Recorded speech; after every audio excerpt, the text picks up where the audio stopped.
Have you been developing your intuition, love oracle cards, decks, tarot, everything, and want to do readings for people? Have you been using your time, energy, learning all of the different things, reading for yourself, and now you want to share your gift with the world, but you're like, I don't even know how? Well, today I'm gonna share with you just my very basic steps on how I create the sacred space to do readings, because it's an organized process. And when we have a structure and a framework that we can work within, that allows that part that could be like, oh, what do I do? What am I doing? It allows us, that little ego intellect in my world, to relax so that we can allow ourselves to get clear guidance and share and help. Wow, there we go. Thunder, help others in the world. So, hi, I'm Sonia. I'm a 4th generation intuitive, and I am here to teach you all how to use your intuition, but in this video, how to do readings. I've been doing readings for a long time, a long time, and I was trained by my mom, Sonia Tully, and I've taught other people in mentoring just the same process. So before anything, first and foremost, define your sacred space. Now, whether you have a meditative space, whether you share a space, it can be anywhere. But where is your container to create? Second, pay attention to your intention and really get clear. Why do you want to do readings? Why do you want to do this? And the reason why I ask is, there's the thing about really doing readings is we are here to be of service. You are a messenger. And so the first thing that my mom really taught me, really big, and that is such a beautiful lesson, is mind your business. Because often, the truth is people come for readings not as often, not really as their first resort, but often their last. They often, it's like they've gone through a lot of different ways of trying to figure out what's going on, and they are coming to you to see clearly something that they're missing. So we can't have any of our ego. We can't have any of ourself. We can't have any attachment. And that's a big practice. Because the first thing I remember, even after doing my very first reading, the first thing I wanted to say when I was a kid was like, how was it? Did you like it? Did it like, tell me, I hope this is okay for you. And then it's about you. Then you're unconsciously asking the person that you're reading for to take care of you. So 1, know your mission statement, know your purpose, know being of service. 2, get your ego out of the way. That means no approval, no follow-up questions of hi, blah, blah, blah. 3, and this is another big ethical thing, don't read for people unless they ask. It is a giant red flag for me. If somebody says, hey, my guides have a message for you. No, because what you are doing when you are saying, let me give you a reading, if they haven't asked, is that you are not trusting their own authority. You are interfering. It's not your place. You're interfering in their stuff. So again, don't solicit by saying, oh, I have something for you. That is a no. No. So now that we've gotten some of these basics out of the way, now the first thing that we do, we have our space. Create your space. For me, I have a reading room. This is where I work, and it is my sacred space. Where do we have a sacred space? And this can even be a place that you practice, and wherever it is, but have it be consistent, because what happens is that this is why altars are so important. This is why meditative practices are so important. Your spiritual practices, your Zen spot, it becomes a portal. And the more that we use our time, attention, and energy in that space, the energy collects and grows. And you can feel this like anytime that you walk into a sacred space, whether it's a church or a mosque or a cemetery or a synagogue or anything, you feel it. You feel the reverence, you feel the weight, whether that's your what you ascribe to or not. And so when you create that space in your home of your place where you connect with your intuition, whether it's oracle cards, anything with intention, that becomes a bridge. So have and define your space. And even if you're sharing space and it's in your bed, that's fine. But just have the intention, I am now using this as my sacred space. Now, another thing that's really great, what also happens, because really often with readings, what we really are training ourselves to do is get our heads out of the way, right? To get our heads out of the way.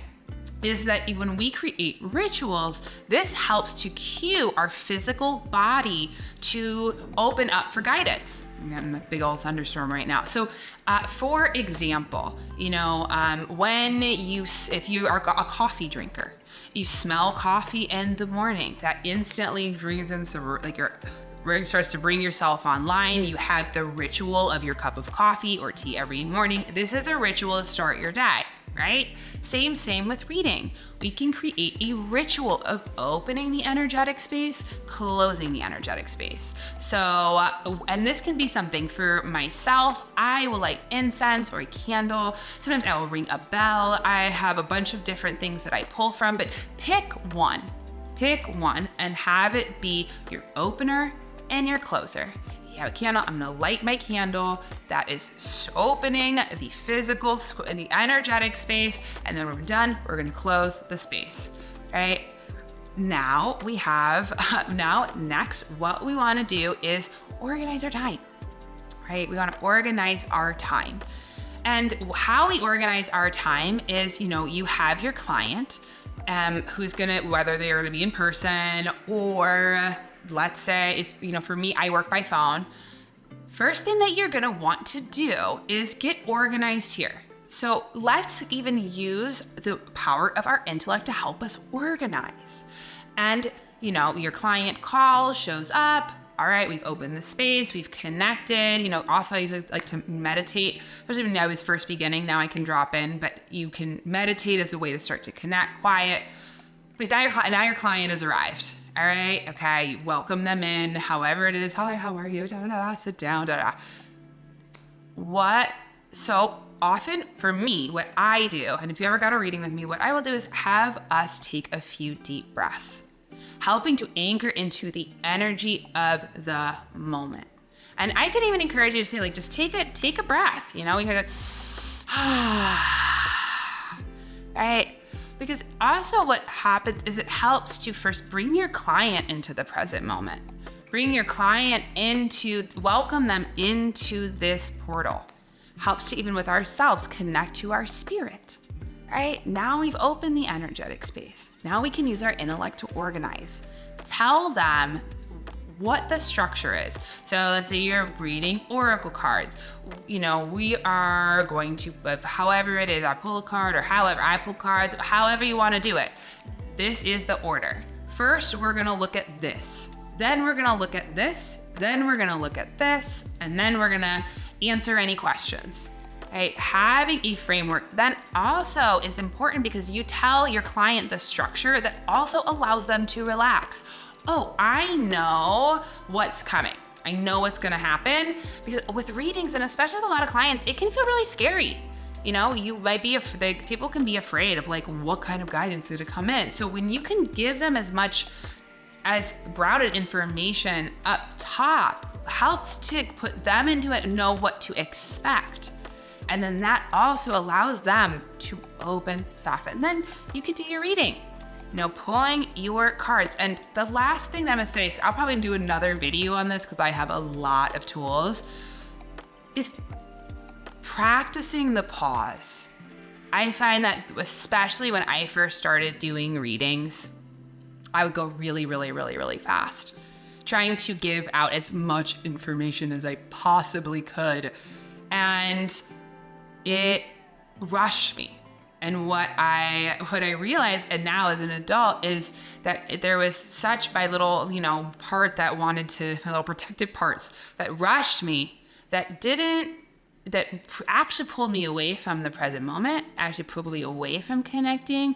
And that was just my own unconscious anxiety. So you can even just, if you're feeling anxious, you're feeling nervous, just take a breath, go slow.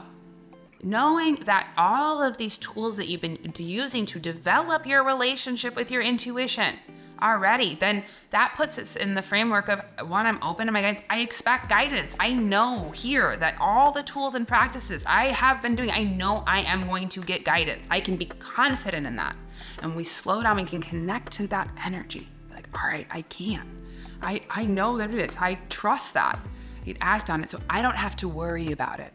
I can turn it over.